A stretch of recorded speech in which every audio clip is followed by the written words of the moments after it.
What do you know about symbolism and how it affects your perception? Symbolism, the practice of representing things with symbols. Take these two flags. Both are symbols of something, but one of them seems to have dual symbolism. Can war and peace really be symbolized by the same thing? The two flags that were just shown represent two completely different ideals. The one that was shown on the left is the flag most Americans know as Old Glory, a military flag. However, the one that is being shown now is the American peacetime civil flag that represents exactly what is implied: peace and civility. Except that here in America, we believe that the military flag that was shown, the one that was on the left, represents peace, democracy, and freedom, for some at least. So here we have two symbols, two physical representations of two opposing abstracts, two thoughts, two ideas. The thing about symbols and the ideals attached to them, they are not inherent. We people give meaning to symbols, and there is nothing wrong with that. I nor anyone else can no more hurt an idea, a thought essentially, any more than anyone can punch the wind. But the thing about the symbols we use, people die because of them, or they suffer high degrees of injustice because of these symbols. Here's another thought: peacetime. What exactly does it mean, and how do we really know what it is? And what does it mean to you? Also, what is the symbol for peacetime in America? If I had to choose, it would be this: peacetime, a period of time when a country is not fighting any war. Can you remember a time when America was not involved in some kind of conflict, at home or abroad? Are there laws that govern peacetime and civility? How many of you are aware of common law, or the law of the flag, or flag code?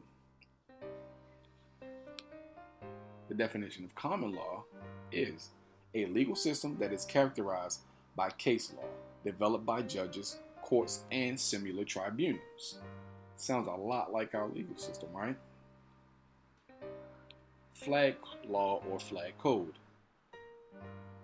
The definition of states the rules for handling and displaying the U.S. flag. But which U.S. flag?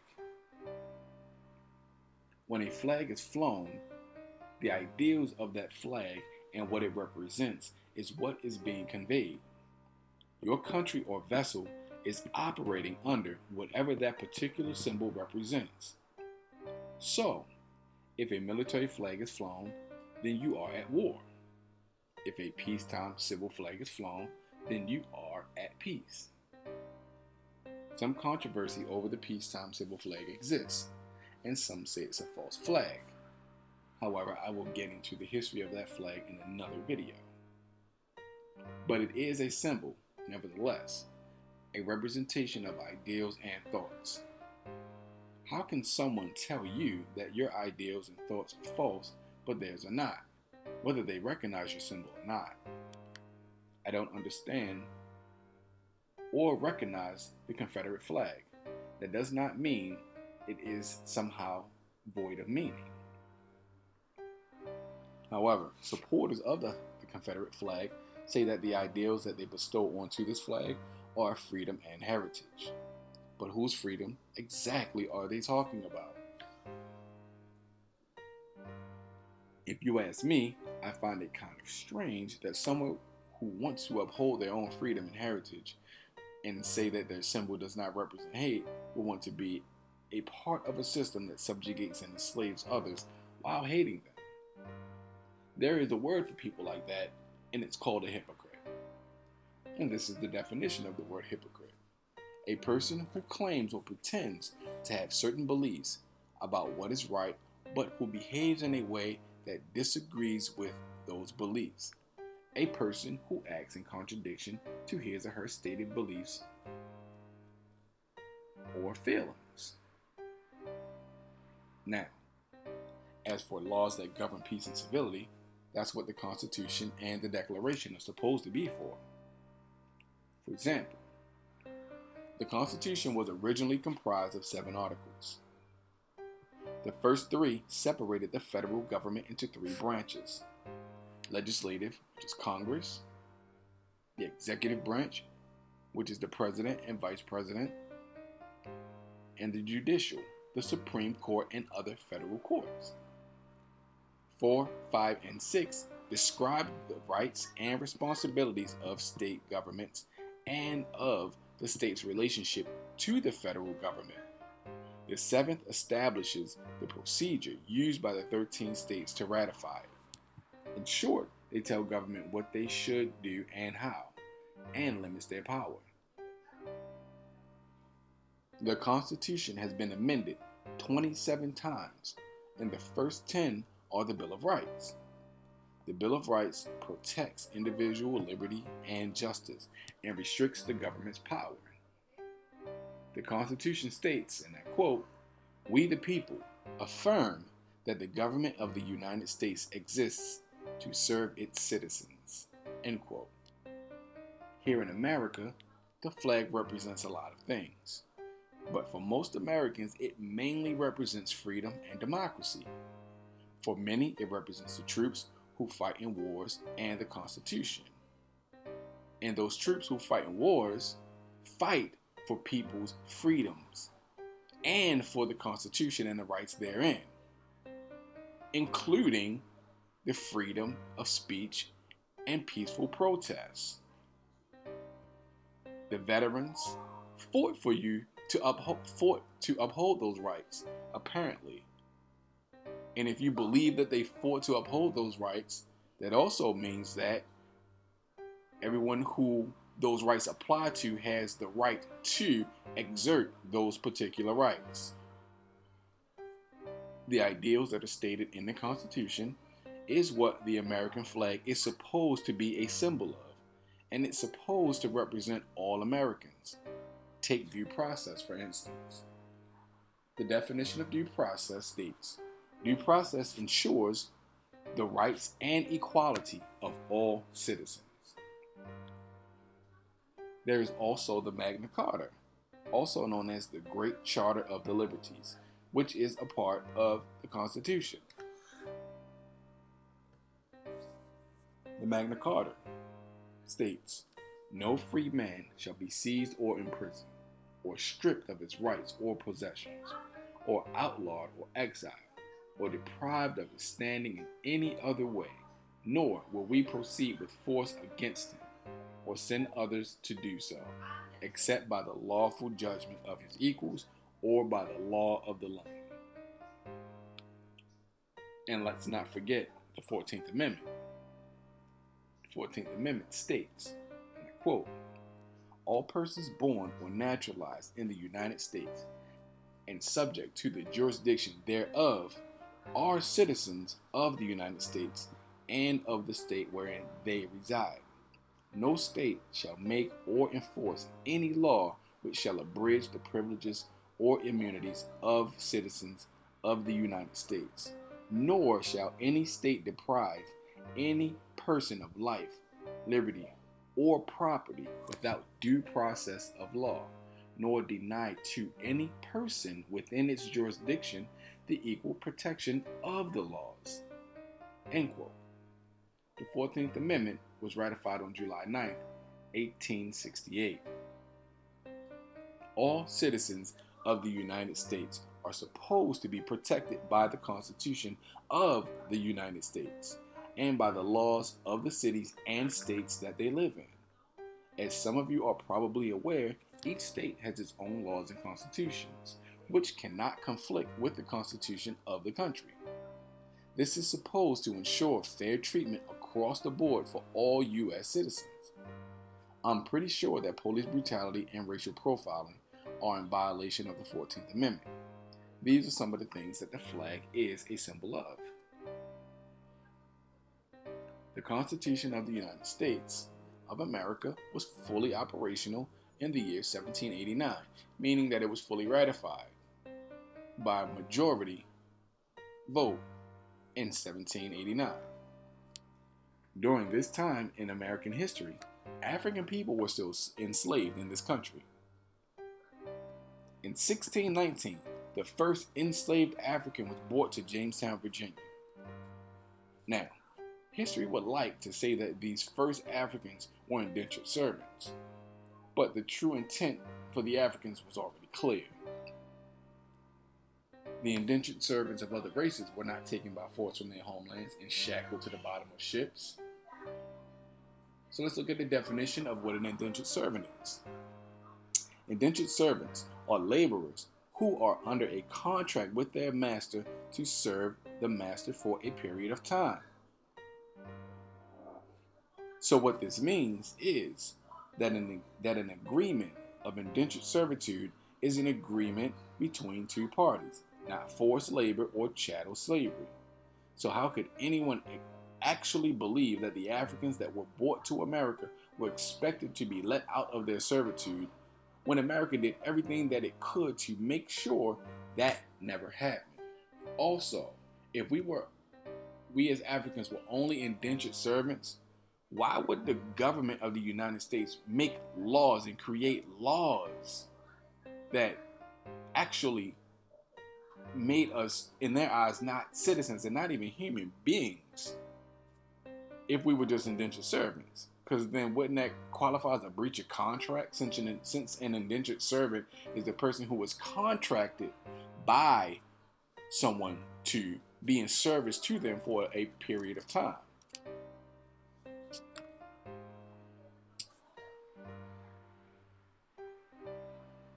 In 1640 is the year that the first African legally became a slave in America.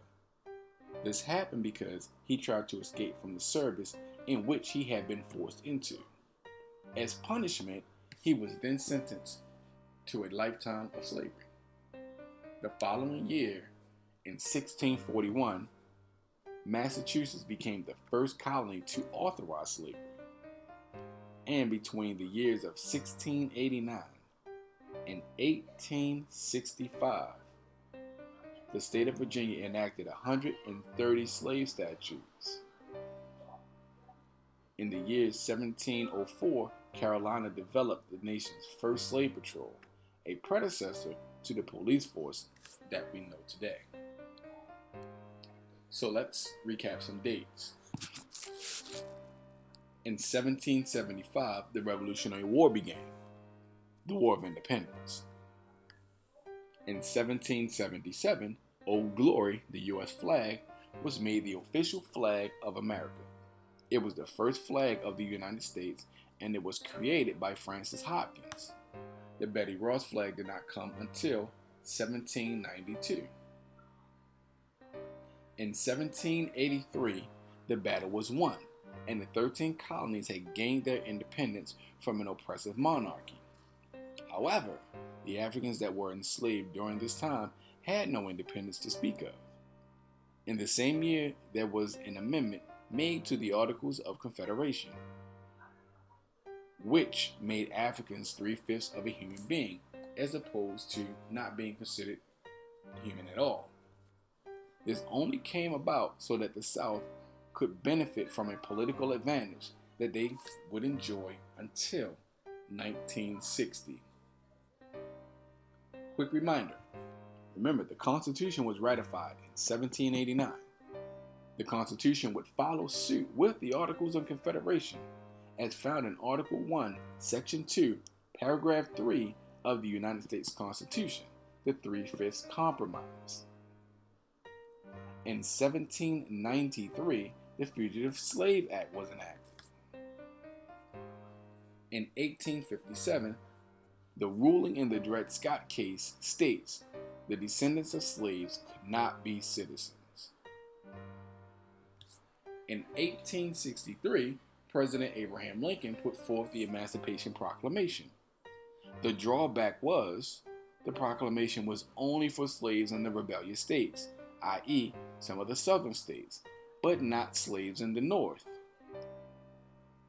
which is kind of ironic because if Abraham Lincoln wanted to free slaves, he would have freed all the slaves, not just in the slaves of the part of the country that had succeeded and now became your enemy. It wasn't until 1865, 76 years after the ratification of the Constitution, that the U.S. government saw fit to abolish slavery with the 13th Amendment. In 1868, 3 years after the 13th Amendment, the 14th was adopted as part of the Reconstruction era. Coincidentally, the KKK sprung up around the early 1860s in response to the new freedoms Americans found themselves with, especially the right to vote. Immediately following the Reconstruction era in 1877, Jim Crow laws were enacted, which was just a new form of slavery. We wouldn't see the formal end to Jim Crow until about 1965. That ends our recap of some of these dates for now. Although many northern states had abolished slavery by the time of the Fugitive Slave Act, this did not protect the Africans who fled up north to escape chattel slavery. If you were caught, you would be sent back to your master. If you actually made it back alive, that is. The image that is shown has two images of badges that were worn by Americans. The one on the left is a slave patroller's badge. The badge on the right is a police officer's badge, and the resemblance is very noticeable. The picture being shown now represents a long, hard struggle for freedom and equality, and how that goal seemed virtually impossible. The symbol with the badges, some would say, represents a dedication to upholding law and order in the community, not the mistreatment of a 14-year-old girl by a grown man. Because who really takes an oath to, fling young teenage girls around in their bathing suits and sit on their backs? Like, you really take an oath to do that. In any event, the flag of the U.S., Old Glory, represents freedom and democracy to many Americans. This is the flag that was flown when a great battle was won in 1783 that liberated the American settlers from the British. On the other hand, Africans were still enslaved. Even after the Battle of 1812 and the Pledge of Allegiance was written, Africans were still slaves. The same watchers, night watchers and patrollers, whatever you want to call them, while they were making white America feel safe, they were harassing, arresting, and brutalizing Africans. And it seems that they have not changed that much from then until now. What many white Americans need to ask themselves, if they care to do so, is how could symbols that mean everything negative to African people also stand as a testament to freedom that we did not have when those ideals were placed onto those symbols? I mean, if you cannot understand why a black person would protest the flag and or the national anthem as a way to say that the treatment of black people by the police is a problem, remember, the badge represents law and order, while the flag represents and protects those laws and that order. When you are not really trying to understand or just don't care to, how much progress have we really made in the area of equality and fair treatment, if in the 21st century a question like that can still be posed? Harriet Tubman, one of my heroes, one of my idols, one of the people that I look up to the most in life ever, one of the strongest people that has ever lived, one of the strongest people that have ever lived, says this: there was one of two things I had a right to, liberty or death. If I could not have one, I would take the other, for no man should take me alive. I should fight for liberty as long as my strength lasted. End quote. Powerful words. I guess you can say that this all boils down to perception. What is perception? Perception is defined as the ability to see, hear, or become aware of something through the senses. A way of regarding, understanding, or interpreting something, a mental impression. The organization, identification, and interpretation of sensory information in order to represent and understand the environment. Looking at what America has meant to both black and white people, is it really hard to understand why our perceptions are so different? America is and always has been a different place for Africans than Europeans. That's obvious just looking at the history of this country and also looking at contemporary time. How have the symbols of America shaped your perception? If these were your people, would you honestly think that Ogoy was a symbol of liberty and freedom when you weren't allowed to have it, even when freedom was gained and won? So basically, this, which translates into this, which is then represented and upheld by this, which translates into this and is represented by that. Which one of these symbols do you really want representing you and your ideals?